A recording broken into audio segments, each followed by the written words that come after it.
Fried rice ಸುಲಭವಾಗಿ ಮಕ್ಕಳ lunch ಬಾಕ್ಸ್ಗೆ ಹೇಗೆ ಮಾಡಿಕೊಡೋದು ಅಂತ ಹೇಳ್ಕೊಡ್ತೀನಿ. ಬರೀ ಹುರುಳಿಕಾಯಿ ಕ್ಯಾರೆಟ್ ಮಾತ್ರ ಹಾಕ್ತಾ ಇದ್ದೀನಿ. ಉದ್ದುದ್ದ ಸಣ್ಣಗೆ ಹಚ್ಚಿಟ್ಕೊಂಡಿದ್ದೀನಿ. ಈಗ ಒಂದು ಕಡಾಯಿಗೆ ಸ್ವಲ್ಪ ಸಾಸಿವೆ, 4 ಬೆಳ್ಳುಳ್ಳಿನ ಸಣ್ಣ ಉದ್ದುದ್ದ ಹಚ್ಕೊಂಡಿದ್ದೀನಿ. 2 ಹಸಿಮೆಣಸಿನ್ಕಾಯಿ ಹಾಕ್ಕೊಂಡಿದ್ದೀನಿ. 1 ಈರುಳ್ಳಿನ ಉದ್ದುದ್ದ ಹಚ್ಚಿ ಹಾಕ್ಕೊಂಡಿದ್ದೀನಿ. ಇದು ತುಂಬ ಬೇಗ ಆಗುತ್ತೆ. ಒಂದು 5-10 ನಿಮಿಷದಲ್ಲಿ ನೀವು ಮಾಡಿ ಬಾಕ್ಸ್ಗೆ ಹಾಕ್ಕೊಟ್ಬಿಡ್ಬೋದು.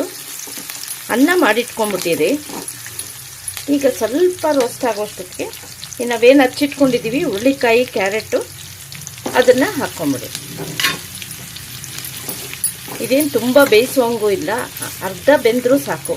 ಹುರುಳಿಕಾಯಿ ಕ್ಯಾರೆಟು ಲಂಚ್ ಬಾಕ್ಸ್ಗೆ ಮತ್ತು ಕೆಲಸಕ್ಕೆ ಹೋಗೋರಿಗೆಲ್ಲ ಇದು ಬೇಗ ಆಗುತ್ತೆ. ಈಗ ಸ್ವಲ್ಪ ಚೆನ್ನಾಗಿ ರೋಸ್ಟ್ ಆಗಿದೆ. ಈಗ ರುಚಿಗೆ ತಕ್ಕಷ್ಟು ಉಪ್ಪು, ಬರೀ ಮೆಣಸಿನ ಪುಡಿ ಸ್ವಲ್ಪ ಹಾಕ್ಕೋಬೇಕು. ಮಕ್ಕಳಿಗಾದರೆ ಸ್ವಲ್ಪ ನೋಡ್ಕೊಂಡು ಹಾಕಿ. ಆಮೇಲೆ ಗರಂ ಮಸಾಲ ಒಂದು ಅರ್ಧ ಸ್ಪೂನಷ್ಟು ಹಾಕ್ಕೋತೀನಿ.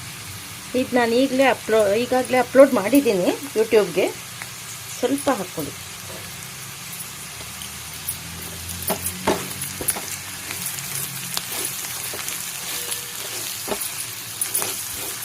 ನಾವೆಲ್ಲ ಮನೆಯಲ್ಲೇ ಮಾಡಿಕೊಂಡ್ರೆ ಸುಲಭವಾಗಿ ಬೇಗ ಮಾಡ್ಕೋಬೋದು. ಲಾಸ್ಟಿಗೆ ಮೆಣಸು ಪುಡಿ 1 ಸ್ಪೂನು. ಈಗ ಕೊತ್ತಂಬರಿ ಸೊಪ್ಪು ಸ್ವಲ್ಪ ಹಾಕ್ಕೋತಾ ಇದ್ದೀನಿ.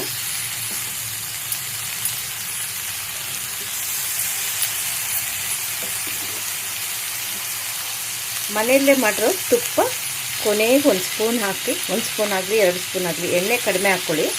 ತುಪ್ಪ ಹೆಚ್ಚಿಗೆ ಬಳಸಿ, ಆರೋಗ್ಯಕ್ಕೆ ಒಳ್ಳೆಯದು. ಹಾಕಿ ಕಲಸಿ ಇದಕ್ಕೆ ಅನ್ನ ಹಾಕಿ ತಣ್ಣಗೆ ಮಾಡ್ಕೊಂಡಿರೋ ಅನ್ನ ಹಾಕಿ ಕಲಸಿದ್ರೆ ಫ್ರೈಡ್ ರೈಸ್ ರೆಡಿ.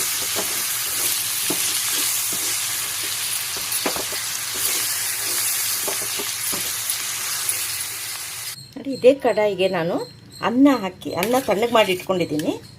ಅನ್ನ ಹಾಕಿ ಕಲಿಸ್ಕೊತೀನಿ.